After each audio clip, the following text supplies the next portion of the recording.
మాజీ మంత్రి వైసీపీ నేత అంబటి రాంబాబు మీడియాతో మాట్లాడుతున్నారు. లైవ్ ద్వారా చూద్దాం. లోకేష్ అడుగుతున్నారు, ఏమండి మీరు విశాఖపట్నంలో కట్టినటువంటి బిల్డింగ్ని ఏం చేస్తారు మీరు అని అడిగితే ఏం చేయాలో మాకు అర్థం కావట్లేదు అంటున్నాడు. ప్రభుత్వ స్థలాల్లో ప్రభుత్వంతో కట్టించినటువంటి భూముల్ని కాదు బంగళాలని ఏం చేయాలో అర్థం కావట్లేదు అంట. నాకు సామెత గుర్తొచ్చింది, మోటోడికి ముగిపు ఇస్తే ఏం చేశాడు అట్లా ఉంది వ్యవహారం.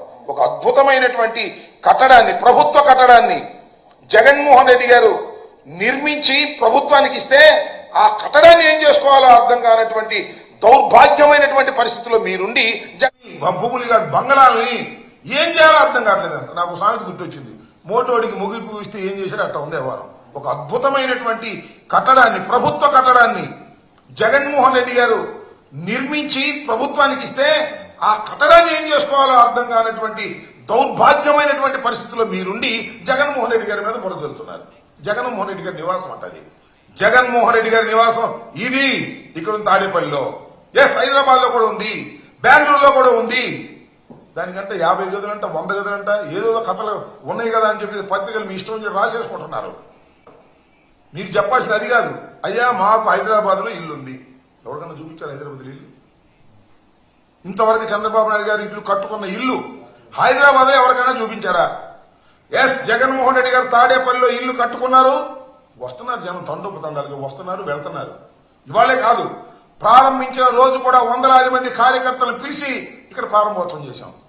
ఏమండి చంద్రబాబు నాయుడు గారు హైదరాబాద్ లో మీరు ఇల్లు కట్టుకున్నారు కదా, ఎవరికన్నా భోజనం పెట్టారండి హైదరాబాద్ లో ఇంటికి పిలిచి? అసలు హైదరాబాద్ ఇల్లు ఏంటో చూపించారా? హైదరాబాద్ లో ఎంత విలాసవంతమైనటువంటి రాష్ట్రమైనటువంటి ఇల్లు కట్టుకుని మీరు దాన్ని ఇవాళ జగన్మోహన్ రెడ్డి గారిని విమర్శిస్తున్నారు. ఎస్ జగన్మోహన్ రెడ్డి గారు ఎక్కడా కూడా క్విట్ ప్రోకోలో ఇల్లు తీసుకోలేదని మనం చేస్తున్నా.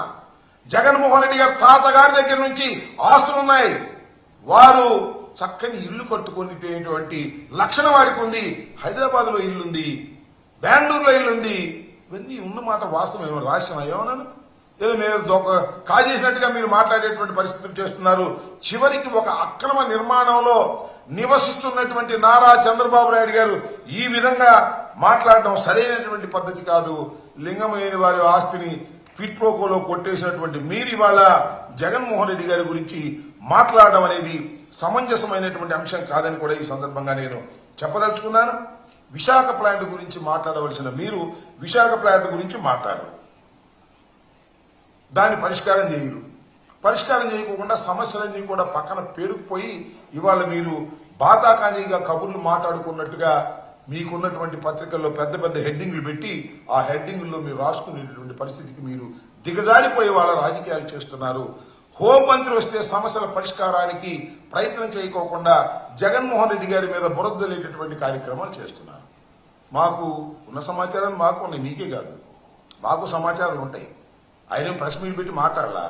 మీరు ఏం మాట్లాడారో మాకు కూడా తెలుసు, మాకు సమాచారం ఉంది. ఏం మాట్లాడారు మీకు తెలుసు కదా. పవన్ కళ్యాణ్ గారిని ఉప ముఖ్యమంత్రిగా చేయమని బీజేపీ కోరింది, అమిత్ షా గారు కోరారు. దాని మీద మీరు గత్యంతరం లేని పరిస్థితుల్లో ఉప ముఖ్యమంత్రిగా పవన్ కళ్యాణ్ గారిని పెట్టారు. ఇవాళ మీరేం చేస్తున్నారు? ఉప ముఖ్యమంత్రిగానంట పవన్ కళ్యాణ్ గారు ఒక పక్కన ఉంటే రెండో పక్కన ఆయన కుమారుణ్ణి తెచ్చుకోవాలనే ప్రయత్నం చేస్తున్నారు. మీ ఇష్టం తెచ్చుకొని మాకేం అభ్యంతరం లేదు, కూటమి ప్రభుత్వం కదా, మీరు తెచ్చుకోవచ్చు. మీరు ఎవరినైనా తెచ్చుకున్నారు ఆయన మంత్రిగా, మీరు ఎవరినైనా తెచ్చుకున్నారు ఆయన మంగళగిరికి. దీన్ని అమిత్ షా గారిని మీరు అడిగారంట. అమిత్ షా గారు ఏ మాట చెప్పాడో మాకు తెలుసు. ఏం మాట చెప్పాడు? ఏమండి చంద్రబాబు నాయుడు గారు, మీ ఓడిని కాస్త కంట్రోల్లో ఉండమనయ్యా, ఎక్కడ పడితే అక్కడ ఏళ్లు పెడుతున్నాడు, ప్రభుత్వానికి చెడ్డ పేరు వస్తుంది, ఉప ముఖ్యమంత్రి లేదు ముఖ్యమంత్రి లేదు, కాస్త ఆగండి, మీ స్పీడ్ తగ్గించండి, మీ అబ్బాయి స్పీడ్ తగ్గించండి, మీ అబ్బాయి ఎక్కడ పడితే అక్కడ వసూలు కార్యక్రమాల్లో నిమగ్నమైపోయి ఉన్నాడు, కాస్త జాగ్రత్త చేసుకో నాయనా అని ఒక మంచి సలహా ఇచ్చాడంట. ఆ సలహాని బయటకు రాకోకుండా మీరు ఇవాళ ఇలాంటి పుంకాలు కథలు జగన్మోహన్ రెడ్డి గారి నివాసాల మీద వాటి మీద వీటి మీద రాసేటటువంటి ప్రయత్నం చేయడం అనేది ఒక దిగజారిపోయినటువంటి వ్యవహారాలు మీరు చేస్తున్నారు. ఈ వ్యవహారాలను కట్టిపెట్టి వాస్తవాలను ప్రజలకు అర్థమయ్యే విధంగా మీరు చేస్తే బాగుంటుందని కూడా మనవి చేస్తున్నారు. జగన్మోహన్ రెడ్డి గారికి 50 బెడ్రూమ్లు ఉన్నాయి, 60 బెడ్రూమ్లు ఉన్నాయి, ఎన్ని పాత చింతకాయ పచ్చడిలో కథలన్నీ కూడా ఇవాళ మళ్ళా వండి వాచేటటువంటి ప్రయత్నం మీరు చేస్తున్నారు. ఇది కరెక్ట్ కాదని కూడా ఈ సందర్భంగా నేను మీ ద్వారా ప్రజలకి ముఖ్యంగా చంద్రబాబు నాయుడు గారి పార్టీకి కూడా చెప్పదలుచుకున్నాను. ఇలాంటి కాకమ్మ కథలు చెప్పేటటువంటి ప్రయత్నం చేయవద్దని కూడా కూడా ఉంది. వాళ్ళ నదీ జలాల సమస్య ఎంత భయంకరంగా ఉందని అడుగుతా ఉన్నా. అరే శ్రీశైలంలోను నాగార్జున సాగర్లోను మనకు వ్యవసాయానికి రావాల్సినటువంటి నీళ్లను తెలంగాణ ప్రభుత్వం టకటకా విద్యుత్తుకు వాడుకుంటుంటే అడ్డుకునే పరిస్థితి లేదు. ట్రిబ్యునల్ దగ్గర వాళ్ళు ఫైట్ చేయాల్సినటువంటి పరిస్థితులు ఉన్నాయి. ఇలాంటి పరిస్థితులు అన్నీ ఉంటే ఈ పరిస్థితుల మీద మీరు అమిత్ షా గారితో మాట్లాడారు. జగన్మోహన్ రెడ్డి గారి ఇళ్ల గురించి ప్రస్తావన జరిగినట్టుగా లేనిపోని కథలు కథనాలు వేసి ఏదో పుక్కిడి పురాణాలు చెప్పేటటువంటి కార్యక్రమం చేయటం చాలా దురదృష్టకరమని కూడా ఈ సందర్భంగా నేను చెప్పదలుచుకున్నాను.